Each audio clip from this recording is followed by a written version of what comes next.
Good morning, everyone. Just an aside, some of you might wonder where it is that I'm seated recording these reflections in the morning. At the moment, I'm at home in a bit of an office space. Unfortunately, if you've been to my office at work, you'll see it's a bit of a thoroughfare and not always the most conducive place to recording these things. So often I'll do these at home.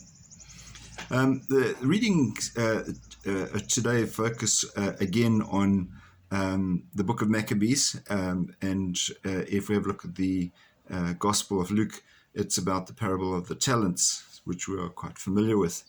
But these really do reflect back on our feast today, which is the feast of Saint Elizabeth of Hungary.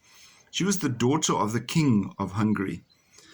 She was married off in an arranged marriage, had children, and then when her husband passed away, and presumably when the kids had grown up, she herself dedicated herself completely to the service of the Lord for the balance of her life. In the book of Maccabees, it's quite an interesting one, not necessarily the life of St. Elizabeth, but we have the story of the mother whose 7 sons are all tested. Remember, reflect back yesterday on Eleazar, who refused to eat pork. And today, these guys are again being told to relinquish their belief in God. And they refused to do that. And one by one, the mother would see each of her sons dying, being put to death, because they would not actually give up their values. Until it came to the youngest one. And he was being told, you're the last one. And she was persuaded. She was approached and told, why don't you speak to your son? He's your last remaining son. Tell him to relinquish his belief, and he will be saved. At least you'll have one.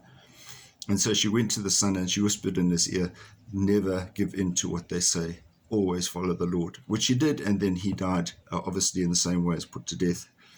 Once again, amazing strength of character and a lot of belief that we see in those people. We look to them for example, and we look to them for courage. And once again, when we see people like St. Elizabeth of Hungary giving her life also to the Lord, that's an opportunity for us to reconsider where we are in our lives. Is there any more that we can do for God in this life? May God keep you safe. May God bless you today, and we'll see you again. God bless. Bye-bye.